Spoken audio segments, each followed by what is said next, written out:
Do you actually edit, do you go through and edit parts out? You have your microphone pointed at your eye socket. Is that good. what you want? I blink a lot during this. We just really need that sound of your eye socket.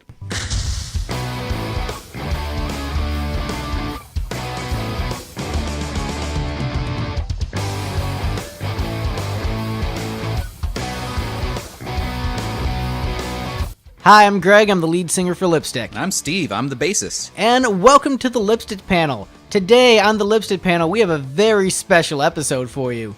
We are going to be ranking the songs on the Gene Simmons 1978 solo album. Hey, he's a bassist too. Neat! But to make things interesting, we're having a dun-dun-dun non-Kiss fan on the episode. He doesn't even have a podcast about Kiss. Right. Not yet. Nerd. Yeah, you will after this episode. Yeah, tomorrow. Starting. We have Steve Edwards returning to the program. Welcome, Steve. Hi. Is it really returning, though, if this one goes up live before the other one? No, it's not going to go up before the other one. Okay, all right. Sorry. Don't edit that out, by the way. No, I'm going to leave it Okay. in. We record these in advance. This is very... No, it's all live. It's strictly live. It's all live. Yep, you're listening to this live on YouTube. Yeah. It's coming to you 3 Wednesdays from now. Or Monday or Thursday. I change up the days of the week the episode comes out to keep you on your toes. Right? Yeah, you can't expect a podcast to come out when you plan on it. You never know when it's going to come out. So if you're listening to this live on your Monday morning commute or your wild and crazy Saturday night house Get off party, YouTube, you're driving.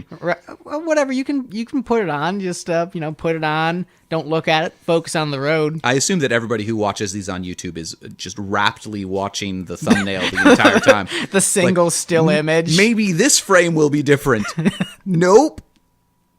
But this is very special because we are releasing podcasts about all 4 solo albums the same day. I'd hoped you'd planned on listening to about 8 hours of our podcast right. today. If you have a double at work, chances are you're working in the service industry and you need to communicate with customers. So I doubt you will have the time to listen to all these in one day. I'm going to be honest. I used to listen to these podcasts the day they come out. I'm definitely not listening to all 4 of these in one day because why would I? But, we go above and beyond on the Lipstick panel.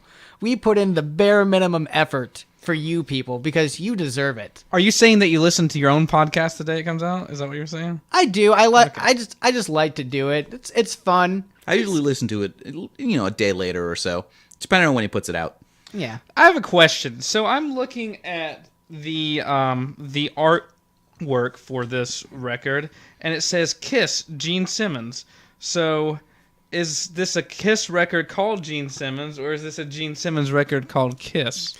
It is technically a Kiss record called Gene Simmons. Okay. It is considered part of the Kiss catalog, along with the other 4 solo albums released on the same day. So they're sort of considered both. It's considered Gene Simmons' self-titled debut, but it's considered a Kiss album remastered with the other Kiss albums, part of the catalog. Considered a Kiss album, essentially. Got you. Question number 2. All right. He's testing me to see if I'm a real Kiss fan, like Ken did on the Love Gun episode. Every week, Greg gets yelled at by actual experts. Now he gets to be the expert and yell at us when and here's the thing. You don't know anything about Kiss. I feel I know a decent amount. Like, I know the discography pretty well because I legally purchased it, as we were talking about, off mic. Download the Gene Simmons vault, kids. So, can I pretend to be like one of those Kiss guys? And I'm like, actually, this is. Go for it. Okay, question number 2. I'm looking at the credits of people who played on the record. I don't see Gene Simmons' name listed. Does that mean he's not actually on it? He actually had ghostwriters and session musicians do everything. Probably true. Okay. So, to answer that question, I didn't come up with a snarky answer fast enough. So he just wanted to list all the cool guests he got on the album because he was really proud of the number of celebrity guests he got. Oh, so it's actually a thing. Okay. Yeah, so like Donna Summer is on there, Rick Nielsen from Cheap Trick, Richie Rano from Stars, some guys from the Village People I think are on. There's just all kinds of people are on that record. Well, Bob Seger. I didn't see him. Katie Segal, Futurama. Really? Yeah, she does backing All vocals. these people I did not notice at all. I didn't know it was Bob Seger at all. We need to Yeah, hire Joe more. Perry, Aerosmith. We need to hire more voice actors to be on lipstick albums. We only have one so far, but what we need to do is we need to hire up and coming ones. So then people get really excited, like, hey, we knew them when. Right? That's what we need to do. But yeah, that was kind of Gene's shtick. One of his things he was trying to do. He was trying to say, look at all the cool guests I got to appear on my album. Yeah. And Paul Stanley responded like, too bad it wasn't very good.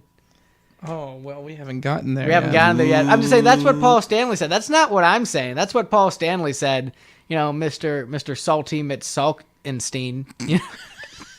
Well, in my heart, I felt vaguely anti-Semitic, Greg. No, that was like anti-Irish, if anything. I don't get But it. also, I'm part Jewish and part Irish, so I think I can get away with that. Yeah, 'cause you it's can- like a little bit of both. You can talk smack about everybody. You know, I've got a little bit of Irish in me, like everyone does, apparently. It's true. Bunch of sluts. So there was another guy listed as playing bass. So did Gene not play bass on it, or did Gene they, played did they both? guitar. Oh, okay. Gene actually started off as a guitar player, and then his band needed a bassist. It's like, oh, so I'm just playing one note at a time? Yeah, I can do that. Okay. That's all a bass player does. The actually. journey of every bass player. Right? A band already has two guitarists, so I guess I'm the bassist. So ordinarily with the panel, we go around and discuss our history with the album. I'm the only one with history on it, so I guess Yeah. I'll go first. I didn't buy the CD until a couple months ago for this podcast because of the 4 solo albums, spoiler alert, it was by far my least favorite. And I'm just like, whatever. I've got it on record. I don't care. Whatever. But then I realized, you know what? It's more convenient for Steve if I just give him a CD. It's true. So I bought it. He's like, Steve is really lazy about everything we're doing here. If I don't hand him a CD, I don't think I'm getting a ranking from him. Right. Dude, I just looked it up on iTunes Music and listened to it immediately. You don't underestimate the laziness of Lipstick Steve here. You've been in a band with him. You know how lazy he can be. When he puts his mind to it, he is. I am dedicated to my sloth. So You would be amazed at the work that I will go to avoid working. I had a pretty low opinion of this album for quite some time, but revisiting it, I was surprised at how you good still it have a was. low opinion. I was surprised. I think half the album is like A+, really good material, and half of the album creeps me out and just reminded me why I ranked it so low. But the half that's good, it's like, you know what? This is legitimately really good. So I was happy to revisit it, and I do enjoy it quite a bit, in spite of some just creepiness that makes me want to take a shower immediately. Steve, your thoughts? You go. You pointed between the Yeah. two of us. Which were you even pointing at? You say one word and I'll say the next. Once I. a time. I'll go. Hey, so here's my history of Kiss. I know Rock and Roll All Night. That's the name of the song, right? Yep. I have... Spelled N-I-T-E. Yeah. Oh! It did one of those on this one too, No, didn't it? that hurts my heart. I've heard I know probably about 10 Kiss songs, but if I had to like tell you the melody right now, I couldn't actually bring any of them to the top of my mind bubble. So not a fan. I wouldn't say I'm not a fan. I would just say I don't like them at all. I don't hate them. I just don't like them. This is going to be such a rage-inducing episode for people because we've had other Kiss fans on all these other episodes. People were just like waving the banner, buy the vault, and this panel's like, nope, flip a table, Kiss sucks. No, well, hang on. But I don't think Kiss sucks. Well, let me because say- I purchased all the albums legally. Let me say this though, but I give everything a chance, and I don't necessarily, even though I was joking about it, I don't per se believe Kiss sucks because I haven't heard enough of them to really have a judgment. What I'm saying is I'm not well versed in all of the Kissology, so There's only I 3 don't of those know. DVDs. Yes, I had the action figures when I was a kid from McFarlane Toys. I mean, those are cool. I was very, very excited about that. I was like looking forward to that. There's these old book called Previews that if there's any nerds listening to this, they probably will recall that. It might still be a thing that you could see all the upcoming stuff for months ahead. And we ordered those through a comic book shop. I can't remember how old I was at the time, maybe 13, 12, 11. but I was so excited about those. So I liked them because I thought Kiss looked cool, but I didn't know their music, which is an odd thing, I think, to be really excited about action figures of people you don't really know. Well, it's like you get an action figure of just a cool-looking character from a comic you haven't read. It still looks cool. It's true. I think you'd be hard-pressed to find someone who sincerely thinks that Kiss... Like, if you give them that McFarlane action figure, say, does this look cool? Unless they have a bias against Kiss already, they're going to say, no, that's a cool action figure. Yes. Or unless you get the non-makeup era action figure. Oh, no. Oh, God. Hey, I assume they made those, right? There's just a bunch of like ugly-looking, just crusty without makeup-looking dudes. I don't think they are, but my favorite Kiss outfit is actually from non-makeup era. Paul Stanley has this like pink and yellow sparkly outfit. It looks like a pro wrestling thing. Like a robe that, like, you know, Shawn Michaels would have worn back in the 80s. And it's just like, all right, this is sick. But, you know, I like pink, sparkly things. It's true. So that's, so what were your general thoughts on the album? Like, this thing? Yeah. This thing. That sounds bad. As he's staring at he's just like staring at it like it's a dead fish sitting on the couch next to him. Like, no. Yeah, the Gene CD is sitting between the two Steves, and they are very far apart on the couch. Okay, so when you asked me which one I wanted to do, I said Gene because Gene's the biggest asshole and he has the coolest look. So I'll go with him. And welcome to the casual fans. Yes, and I figured that his album would be the most rock. I was surprised that it wasn't really that rocky at all. As I read a little bit about it, people were talking about how he also shocked fans because out of everybody, they expected, like, yeah, I'm Gene Simmons, I'm a badass, and here's my rock songs. But he didn't do that. So I was shocked by that. I thought some of the songs were all right. I thought some of the songs were not all right. And overall, it was okay. I'm probably not going to ever listen to it again just because it's not really my style. But it's not bad. I don't think it's like a terrible record or anything. I have when we pick apart the individual songs, I can elaborate more on that. And Peaches, Steve, how about you? So I went into this particular one with a sense of love, of dread, because as I said a couple episodes ago, I am just like obsessed with Gene songs. I am done with Gene songs about his dick and butts. And like Greg gave me a count, like he picked up the CD as he was handing it to me. He's like, "Well, how many? 1, 2, 6 of them." And I was like, "Oh, I'm gonna hate this." And then I was kind of surprised in that of all of the Kiss albums we've done so far, this is definitely the best sounding overall.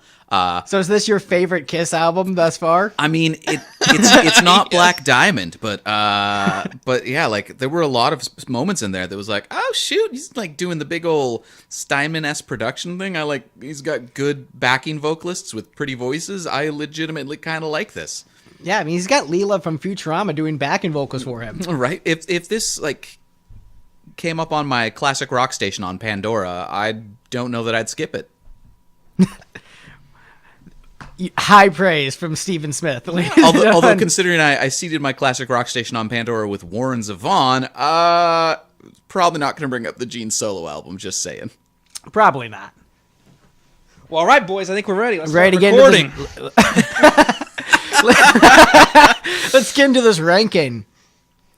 All right, so coming in as the 11th best song on the Gene Simmons 1978 solo album, we have, not surprisingly, Living in Sin. Oh, really? That was my second to last. This song is one of the things I think about when I think about Gene's solo album, and it's one of the reasons I immediately cringe and say, man, that album is terrible. But it's not a terrible album, but that beginning to the song is bad. I remember making fun of it with my bass player in high school, like, I know you write me sexy letters. That is the lamest thing in the world. Like, I'm going to take the time to write this post stamp. It's lame. It's so lame. Maybe her letter just said, "Dear Gene, sexy." She draws her letters sexily. They're just all made out of pictures of Gene's dick.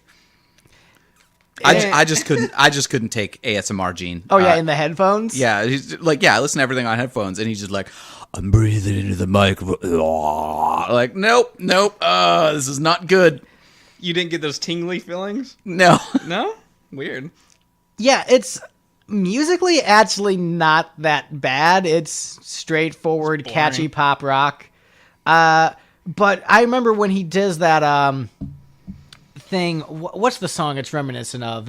It's the Hooked on a Feeling thing. The beginning intro, the chanting. Yeah, he does that in this song, and I remember when I noticed it, I'm like, in high school, I laughed like, this just sounds bad.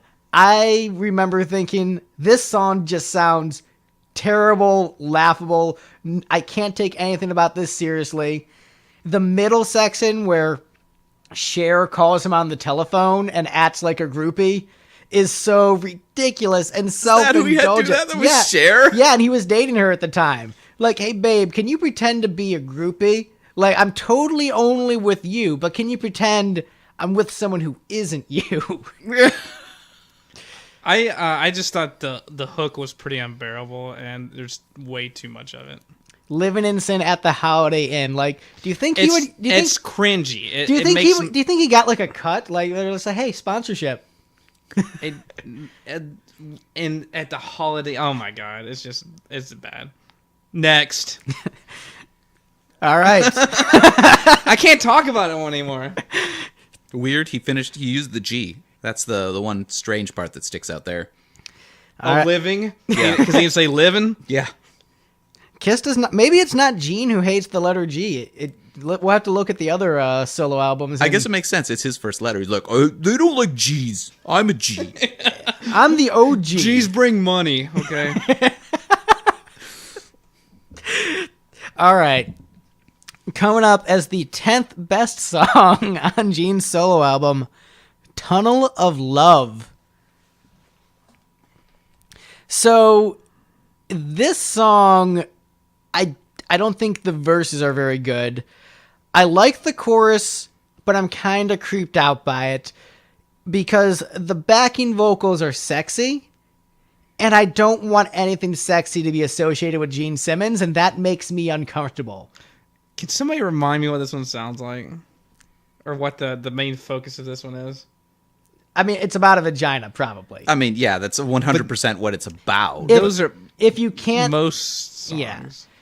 In the world. This one has a really weird rhythm in the chorus. To be fair, it's a Gene song. It might be about a colon. It might. I just I wrote down some notes, and I wrote down that this one. I mean, you're gonna hate me for this thing I'm about to say, but I said, sounds too much like Kiss. Yeah, I said it's too cheesy. Yeah. I mean, it does sound like a Kiss song. This is one of those that I was talking about. Like, I think this is one of the songs that people kind of expected out of. It's a little bit more mellow than the average Kiss song.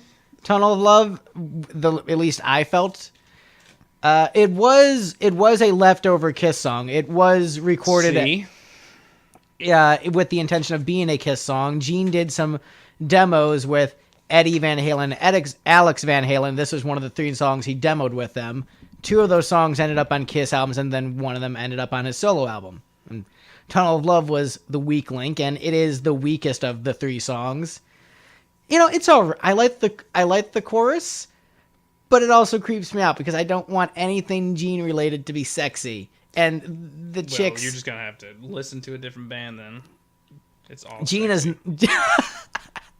See, I didn't think.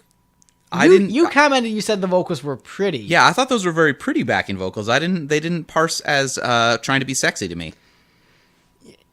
To me, it parsed as sexy. I didn't really. And I feel that's sort of the thing with his, like, this entire genre of what Kiss and their devotees, however you pronounce that word, what they all do is that, like, you got a bunch of weird-looking dudes who surround themselves with sexy women.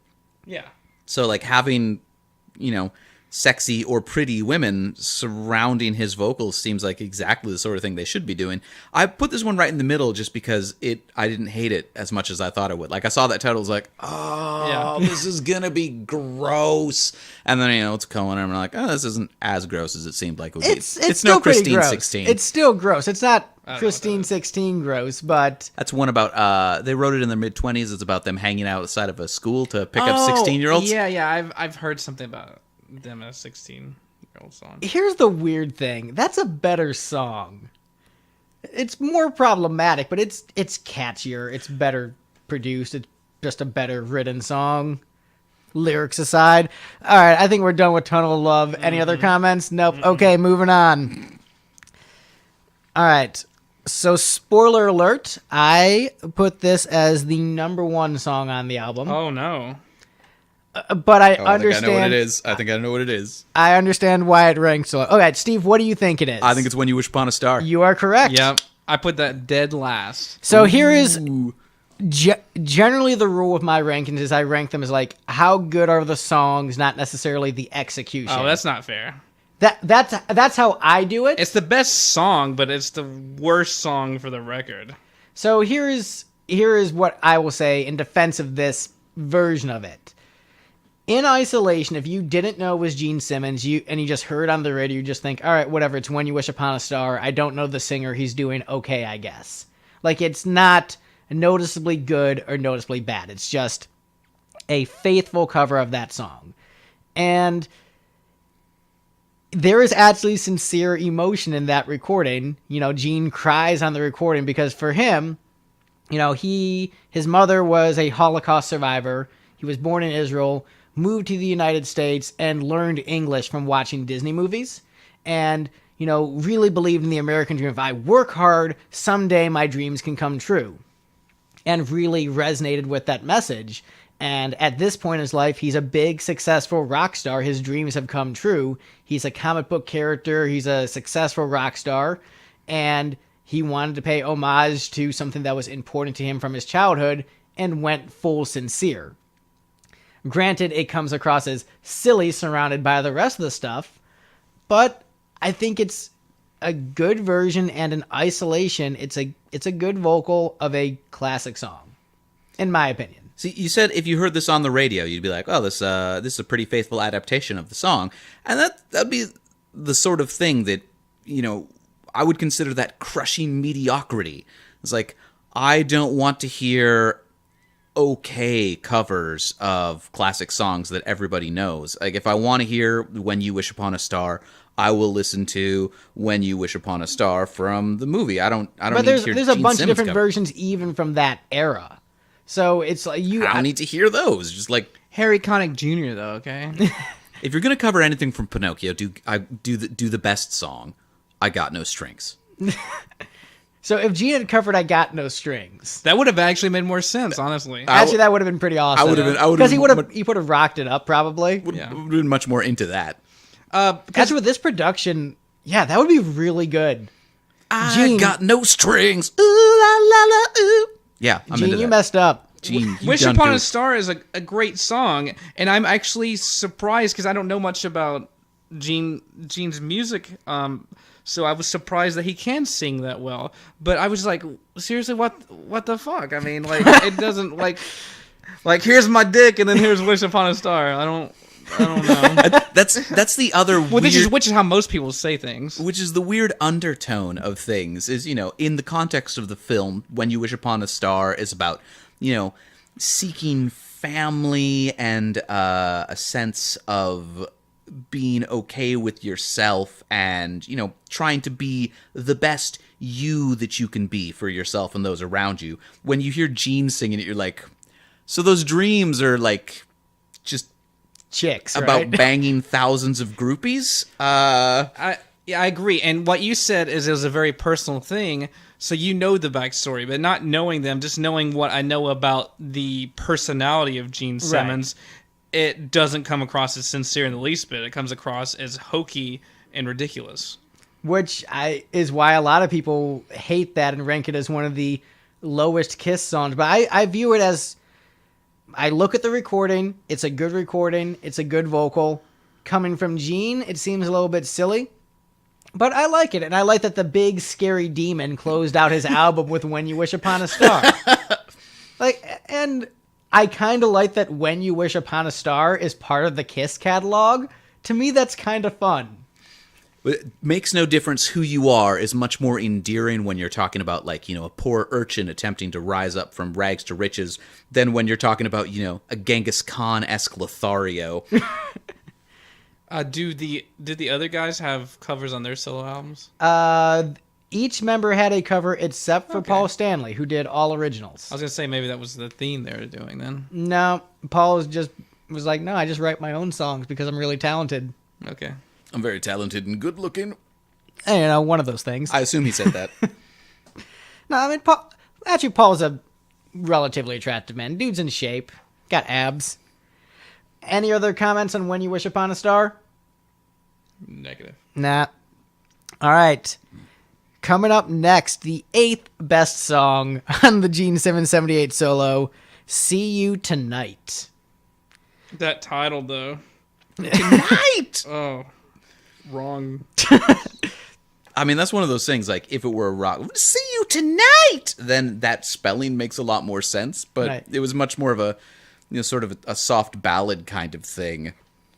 So I had this one as number 3 on my list. Yeah, you got it pretty high. Yeah, it's very, very Beatles-ish, and it's got good vocals, it has a really strong melody, but then there's not much else to it. It doesn't really go anywhere. It's kind of just the same thing over and over, and that's the reason why it's not maybe number 1. I mean, it's a very Beatles-y kind of song. A fun fact about this album is that Gene tried to get the Beatles to reunite on the album without telling them, where he was in talks with their management and was trying to get each of them to appear on the track on different days in the studio and just not tell them. Yeah. And then pitch the album as Gene and the Beatles. Yeah. But then eventually all of them decided, no, we don't care about being on Gene Simmons' solo album. So none of them showed up. So he got guys from a Beatles tribute instead. Naturally. But I do admire the gall to try to trick the Beatles into reuniting on your solo album. And 100% honesty, if I had Gene's power and position back then, I would have done the exact same thing. Like 100% It would have been done pretty awesome if when it was finished and they were like, what the hell? And just like, that son of a bitch. Yeah. See, if I were Gene Simmons, I would have gotten Charles Manson and Mark David Chapman to be guests on my album. He probably did. They're on the not credits. among the many guests on the I saw album. their names, okay. Did Mark David Chapman actually have a music career of any sort? Not to my knowledge. Yeah, that's fair. So, but yeah, "See You Tonight." I like it. The Beatles are my favorite band. I like that Gene is showing his Beatles influence, but as far as Beatles-esque songs on the album, this one isn't my favorite. A lot of people like it. A lot of people say this is the best song from Gene's solo album. There's 2 songs that are regularly cited as the best song on the album. This is one of the 2. Save the other one. Don't Yeah. do a spoiler. I'm not going to do a spoiler. Right. Steve, do you have any thoughts on "See You Tonight"? You seem pretty disappointed in it when Yeah, I talked to you about it. I think I just don't particularly care for Beatles-esque songs. So you like the Beatles, but not people trying to be the Beatles. Yeah, like the Beatles were good. They did their thing and were, you know, really groundbreaking and important in the history of music.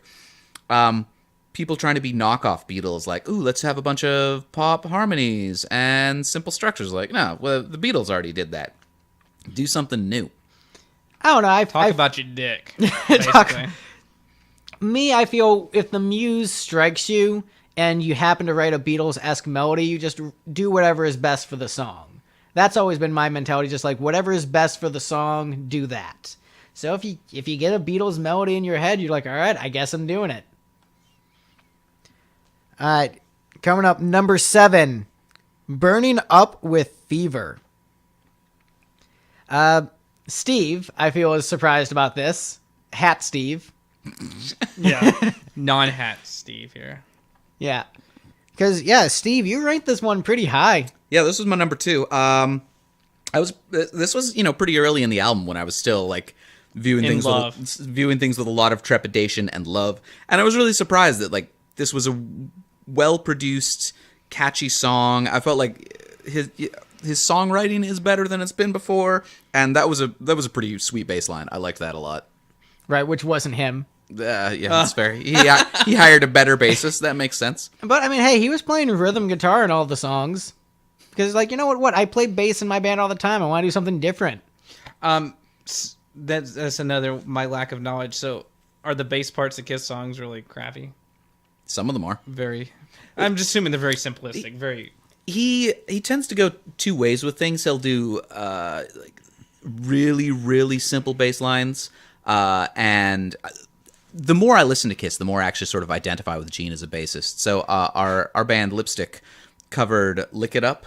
You might know that one. I know that one. Yeah, yeah, yeah. Lick it up. Yeah. Okay, so the bass line is that yeah. is he basically just rides the A the entire time. The verse is nothing but do do do do do do do do.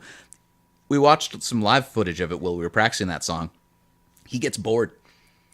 He gets bored playing that song and starts playing runs and things like that. I'm like, oh, he is a real bassist.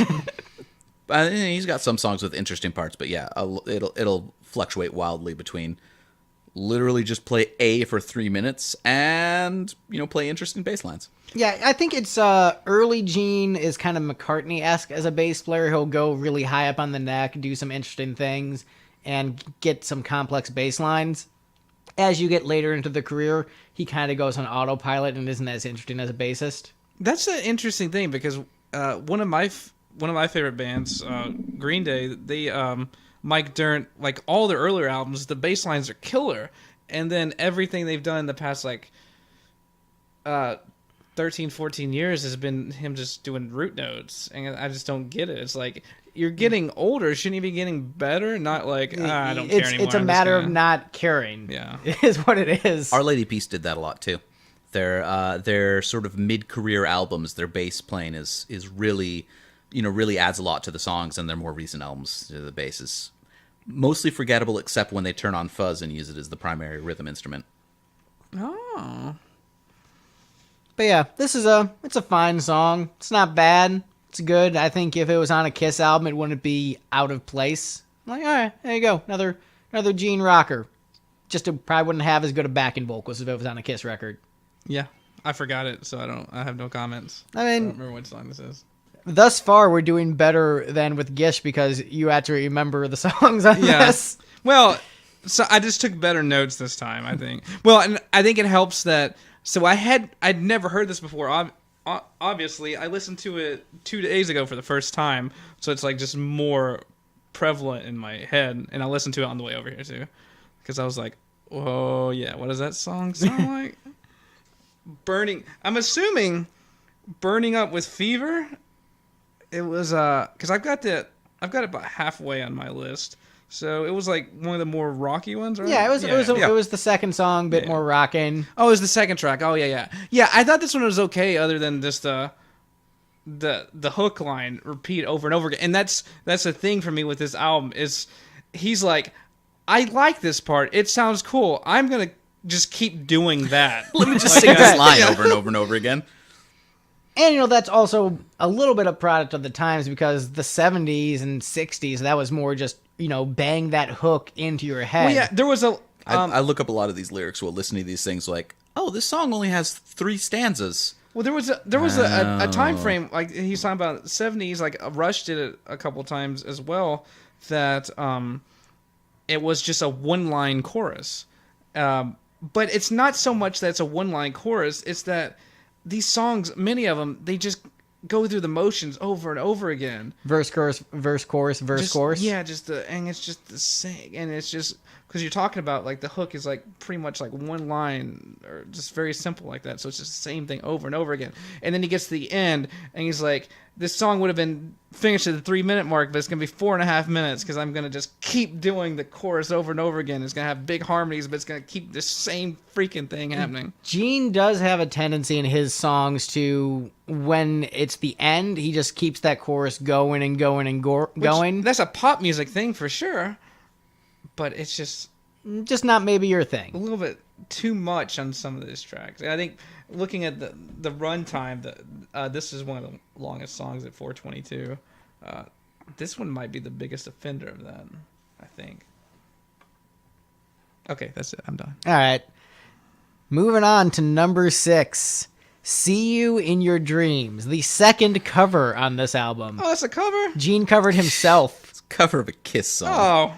Oh. Kiss recorded this song like 2 or 3 albums before this, and Gene's like, you know what? I'm going to do it right this time. I like the other version better. I think the Kiss version of this song is better. I don't care for this version as much. And it's like, you're covering, like, out of all the Kiss songs to redo, you're doing that one? Oh, okay. This is actually pretty awesome for me because I had no idea that was a Kiss song. That he was covering himself. In my notes for this is cheesy Kiss song. So I was like, this sounds like a Kiss song. Which album was that one on again? Rock and Roll Over. But I also said, but this one was like halfway through for me too. But this one does rock more than most of the songs on the solos. So I was like, it's mediocre. Yeah, I mean, I think the Kiss version is a lot better, personally. I think it rocks more. I like Paul Stanley's backing vocals more than the backing vocals on this track. So did Gene write it by himself? Yeah. Okay. Most of the songs on this album Gene wrote by himself, and most of the songs in the 70s heyday of Kiss, Gene songs he would write by himself. They didn't really bring outside co-writers until actually around this era. So like right after this era is when the outside writers came in. I'm just curious why you would redo your own song, unless I could see a couple different reasons. Either you don't feel like you have enough tracks to make a full record, or you're just like really unhappy with the production on the last time you did it. So It's got to be that. And just but it's so self-indulgent to cover yourself. I mean, I can also understand too. Being like, Didn't we do a song from our first album on our follow-up EP? Yeah. Well, we did. Oh, he's talking to me. Oh, talking to you. Yeah. Because how many times have you recorded Down and Out? But that's Yeah, it was with just different 2 band times. members, right? that's true. Yeah. So that's the And so thing, you're like, trying to keep the. If you This integrity of had the line- different band members. That's true. He's got a point. I guess if you feel like it's a really strong song and you didn't get quite right the first time, it's like, this is my solo record. This is the Gene Simmons Kiss record. I can do all of my songs again if I want to. Which is actually the approach he should have done. They should have all been Kiss songs. All been Kiss covers. And acoustic ballads. I rank this one pretty low. I think this version is better than the original version, but it's still not a very good song. It's just super cheesy. This is one of the few ones where the lyrics are bad enough that they actually stuck out to me. Oh, the lyrics are, yeah. Although I just double checked my notes and I realized that the original version of See You in Your Dreams I ranked in the upper half of that album, just because of You the rest. hated the records. On that, That was the one with Dr. Love, Okay. which is probably one of the 10 that you know. Calling Dr. Love, like I actually sort listen. of know that, I think. Calling Dr. Love, I got the cure you're thinking of. Yeah, right. Yeah, I know that. So you know the version of that you hear in your head when you think of it. The album version sounds nothing like it. It's just like slowed down and boring. Everyone's like, calling Dr. Love. It's awful. So where does that version come from? Just like a live recording? The zeitgeist. Just like people have covered it, and the version you hear in your head is an amalgamation of the various versions you've heard over the So they years. didn't play it live like that? They probably played it faster Okay. live. Yeah, They played everything faster The live. thing with Kiss songs is the version of the songs you have in your head isn't the actual version of the song that exists. Interesting. Steve can attest to this with multiple Kiss songs. Like, I know the song. This doesn't sound like it. Why does it sound so crappy? Why is the version in my head better than this version? Oh, right, because the version in my head is the P-Lander Isn't cover. played because this version is not played by Kiss. And, I will admit, like, there are a bunch of Kiss songs that I love, and the studio version isn't what I hear in my head either. Like, Deuce off the first album. I don't hear the studio version. I just hear this weird thing that's in my head. And so I think they're a band that... 2 guesses as to what Deuce is about. Vaginas again. You said 2 guesses. Yeah. It's about butts. It's always about butts. Always about butts. But about that whole notion, I do remember when you first started doing your podcast, when you did their first record, I remember looking up on Wikipedia or something for some reason and seeing that the last track on it had Peter Criss vocals on it, right? Yes. And I looked up on YouTube a live version of that, and they actually killed it live. It was like awesome. I was like, wow, Kiss is like playing really well. Yeah, I mean, that's a great song. And I like the studio version because Peter's vocals on it are just so good. Mm-hmm.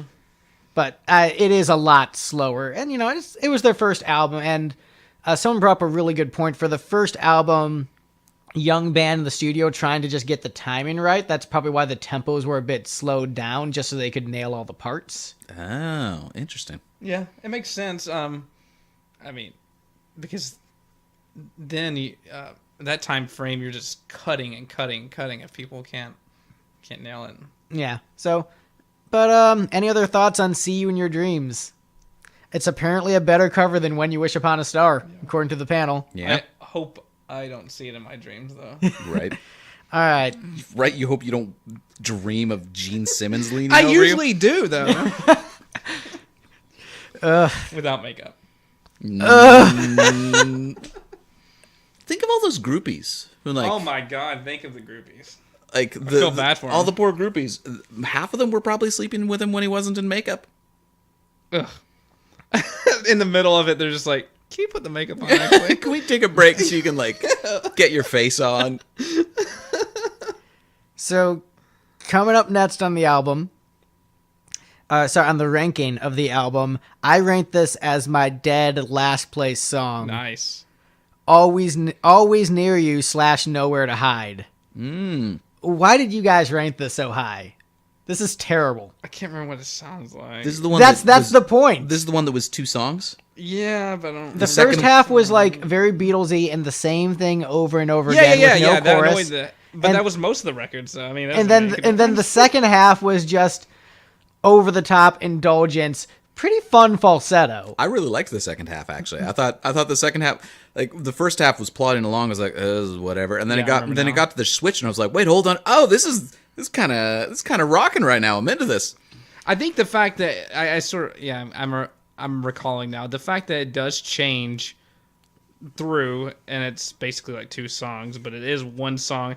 Just the fact that it does something, I was like, okay, cool. And if you does compare it to the rest of the album, if you think of it as 2 songs, it's 2 songs that are 2 minutes long, which is about how long most of the songs on this album should have been. Yeah, agreed. Yeah. So like a punchy abbreviated version of what this album should have been doing. I mean, I'm actually okay with the song lengths on all of these, but also I'm the one Kiss fan on the panel. So, but this one, I understand what he was going for. He said he was inspired by A Day in the Life where Paul McCartney and John Lennon just mashed 2 songs together. And that's what he did with this song. But the 2 songs he mashed together were not that great.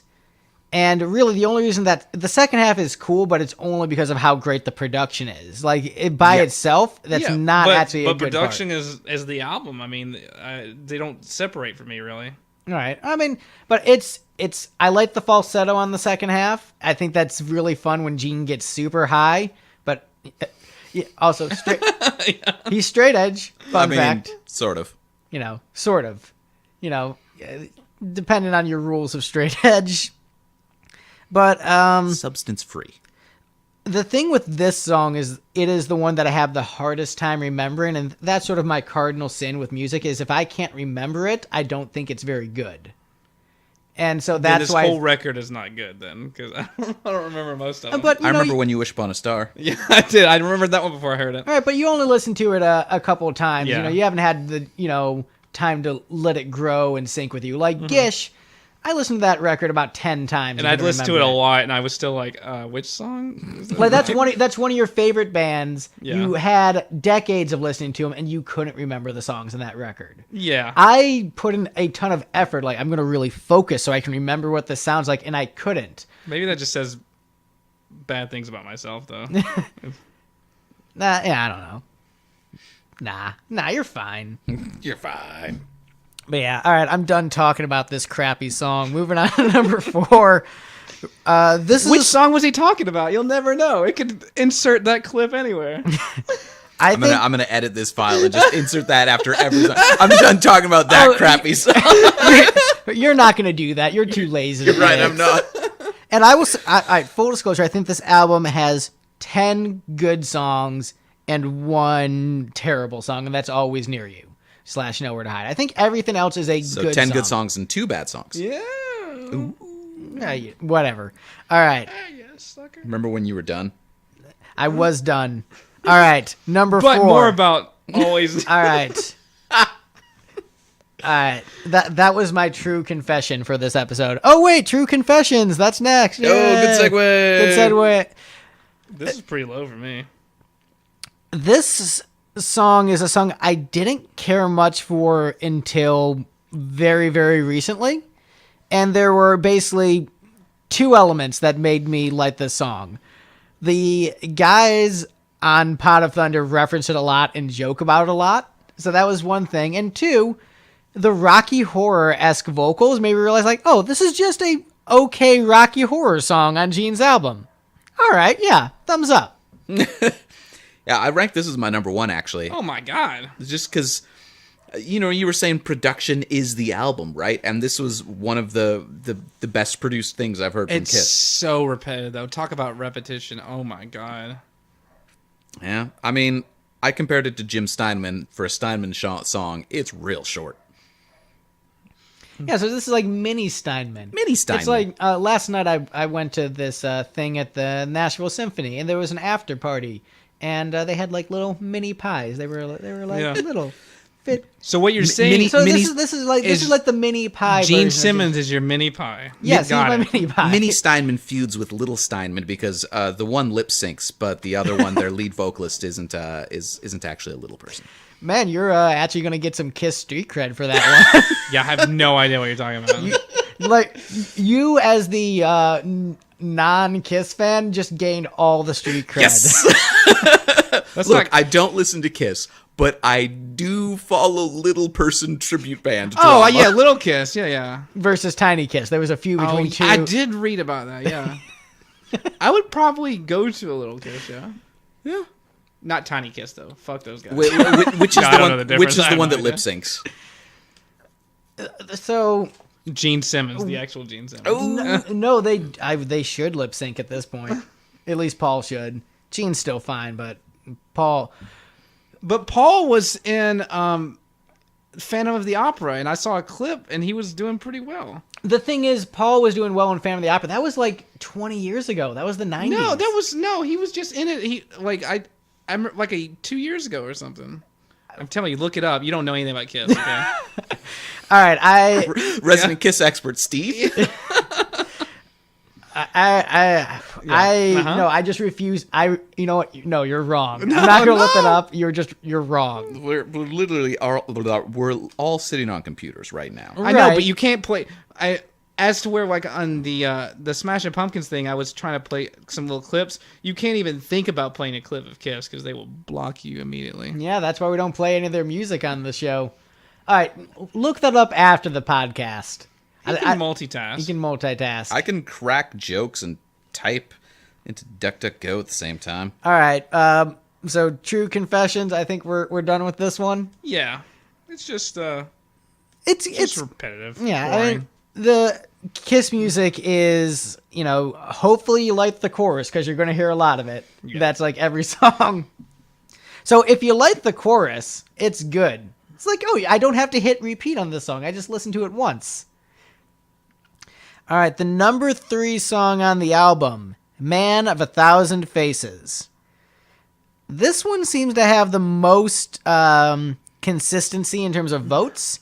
1-8 and 2-7. So in terms of us having the same opinion on this song. I mean, this is probably the second best reference to Lon Chaney that I've heard within popular music. And it's... I don't know what you're talking yeah. about. I'm just gonna pretend that I don't know what you're talking about. So is that the actor he's referencing? Lon Chaney was the man of a thousand faces. Okay. Okay. For some reason I thought it was Boris Karloff, and so that's why I was thrown off. I'm pretty sure it's Lon Chaney. Um, Good thing I'm on the internet right now. Yeah. But This was very Beatles-ish as well.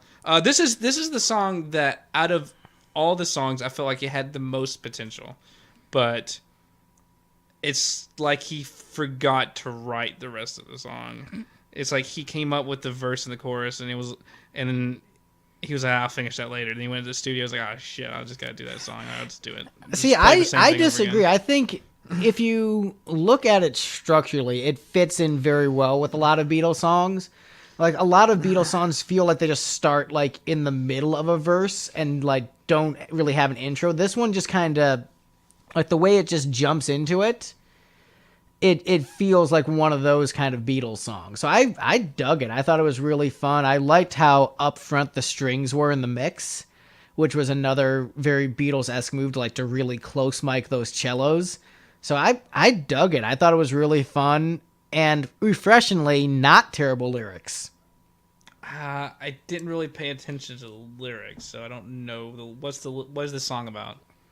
Basically just being an actor and being able to play a bunch of different roles and disguise yourself in the role, and how you can appear as one person one day and then be completely different the next. Yeah, I just assumed it was about because he plays a character in his music. Yeah, so that's what it is, and I think it's a cool song. I like the hooks, and I really like the production on it. It was Lon Chaney, yes. All right. I'm not finding references to Paul Stanley. I haven't You been don't a fan need of the to. album It's recently. just believe it in your heart. Anyway, what do you want to say about Faces Man? Faces, man. Man of a thousand 1,000. faces. Nothing. Man of a thousand faces, 10,000 fists. You mean like the Disturbed album? Yes. All you need is one fist. That math is way off. That would be 10 fists per And person. That doesn't and make a, any And a sense. 5-finger death If punch. you're lucky, that's a good night right there. That's one finger per two hands? What? Anyway, this one was all right. I think this was one of the ones that I really noticed it being a little bit too long. Is that by the time it got to the end, I was enjoying it, but it took a long time to build to that. All right. I think that's all for that one. All she got. All right. That's all we have on this dumb song. On to the next one. Yep. All right. So What was the quote we're editing in everywhere? We'll come up with a new one each time. Yeah. All right. So the second best song on the album is considered by most Kiss fans to be the best song on the album, and by some people the only thing of worth on this album, and that is Radioactive. Really? This one, Interesting. I really liked 30 Seconds to Mars cover of this one in the last year. Yeah, this is pretty. That is a joke that will not age well. Nope. Somebody's going to listen to this in like 6 months and be like, what is he even talking about? what you mean? Someone's actually going to listen to this? Nobody. No. It's You are. You said. a Yeah, web I a listened web to the spider's episode. going to listen to this in 6 months and be like, what is he like? Actually, no. We are steadily increasing in downloads, so that's cool, I guess. Gradually expanding our media empire. Right. Radioactive was on my back half. So Yeah, so here's why I think Radioactive does well with Kiss fans is that Kiss actually played the song live. When Kiss it sounds like a Kiss song. when Kiss reunited for the Dynasty tour in '79, they played one song from each of the solo albums. This is the Gene song that made the cut. It's a recurring theme I'm noticing with Kiss fans is they're really into Kiss live. Yeah. As evidenced by we ended up doing Kiss Alive because we had Let's say a all of name. our first couple of guests were like, "Oh, I didn't listen to this band until after Kiss Alive." All the way up through Destroyer. People Like, it were was I every discovered the single band through their person. live album. Yeah. So I think people like Radioactive because it was live. All right, well, because they I did it don't- live. Well, And I it don't does care about sound live, the, I'm it just listening does to the sound record. the most like a Kiss song. It- Like this sounds like something does. from Rock and Roll Over production wise. To me, this sounds like a someone who doesn't know Kiss very well. It sounds like a Kiss song. This one and the what was the other cheesy one? See You in Your Dreams. Yeah, the one that made me barf. Yeah. But what was I gonna say? Oh, Radioactive. So it's got at least some cool strings in it, and it's got that really cheesy laughter, which is interesting. right? That's a really fun way to start the album. I mean, Because you're listening to it and you're like, this is going to be some heavy shit. There's like demons. This is like coming straight from hell. And that's like standard pop rock song about my dick. Yep.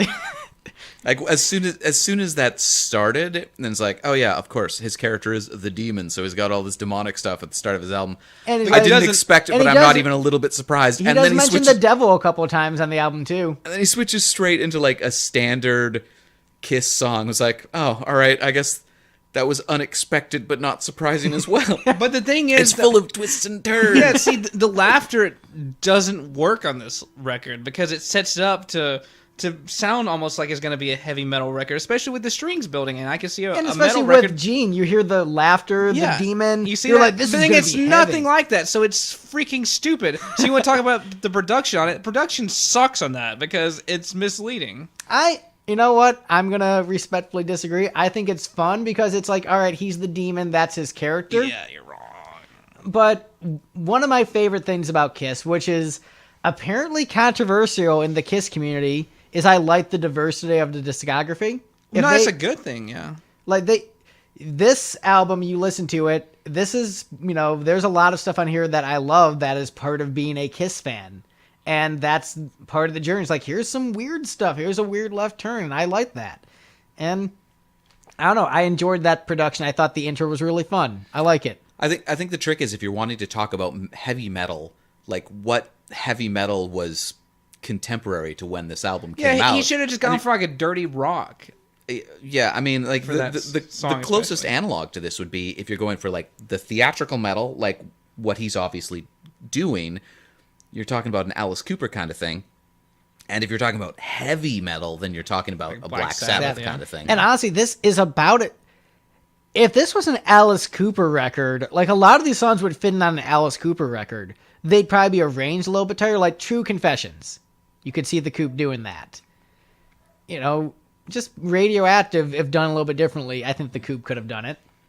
Yeah, I mean, Alice Cooper would definitely have had a more coherent structure and arrangement to how he did things. Like he was pretty good about his garage rock songs about being a frustrated teenager were garage rock songs about being a frustrated teenager, and his creepy songs about living in an insane asylum and abducting mannequins were his creepy songs about living in an insane asylum and abducting mannequins.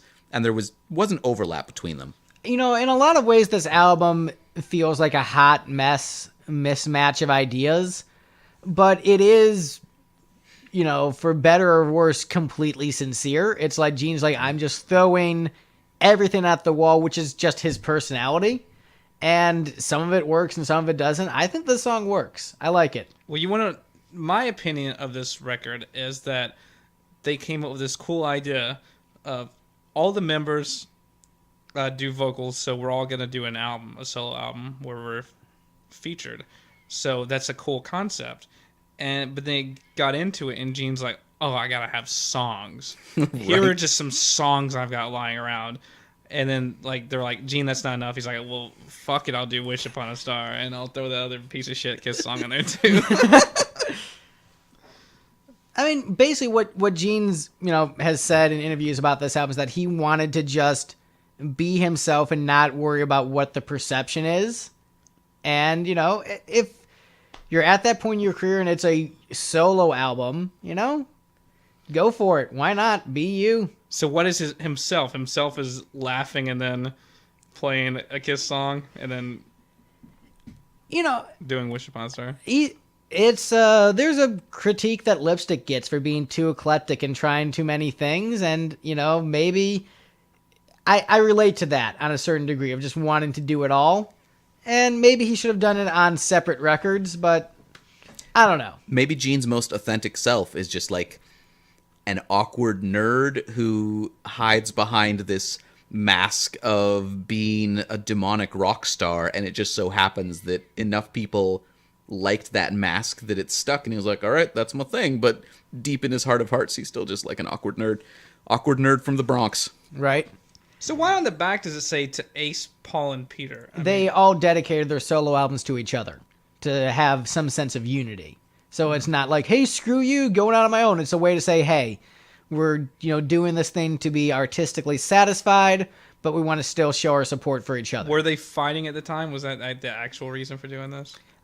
Basically, at the time, Ace sang one song on the last record and was like, guys, screw you, I'm leaving and going solo because I finally sang one song with the band. And they're like, well, hold on. Let's do this instead because we're the biggest band in the world and we can actually get away with this marketing idea. Gotcha. And it's worked. A cool idea. And each of those records sold 1 million copies. Man. So, not bad. But let's go through the ranking again as we get to the number 1 song. Number 11, Living in Sin. Number 10, Tunnel of Love. Number 9, When You Wish Upon a Star. Number 8, See You Tonight. Number 7, Burning Up with Fever. Number 6, See You in Your Dreams. Number 5, Always Near You / Nowhere to Hide. Number 4, True Confessions. Number 3, Man of a Thousand Faces. Number 2, Radioactive.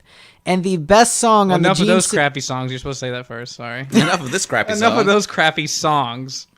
The best song on the Gene Simmons 78 solo, as voted by the panel, Mr. Make Believe. Yay! So, Steve, you're number 1. Steve with the good hair. You still don't know which one we're talking about. Right? But, yeah. Steve's the very good-looking one. Steve the very talented. How do we narrow it down? Oh, my God. But, Steve, you got your number 1 as the number Yeah. 1. You called it. Yeah. How do you feel? I win, yeah. I get to listen to the Gene Simmons record again. That's what I win. Yay! What a great prize. Best prize. I actually like this one. I'm not going to listen to it again, probably, but I like it. It didn't make the playlist. It's the best song on the record. It is too repetitive, but it's got a nice melody, and it's very soothing. Yeah, this is my favorite recording on the album. So I put When You Wish Upon a Star as the best song on the album because of songwriting rules. But in terms of my standout track from the album, Songwriting rules. in terms of my standout track, this is the one. This is my favorite track from the album. A lot of people compare it to See You Tonight and say it's far weaker than See You Tonight. And wrong. They're wrong. It's a better song.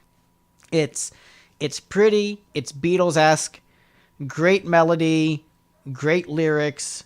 Good performance. Like, Gene sings really, really well on this track, and it shows you, the diversity of him as a vocalist. I didn't know that's why I learned from this. I didn't know he actually really could sing well. Like, I was just used to like Rock and Roll All Night, where he's like, and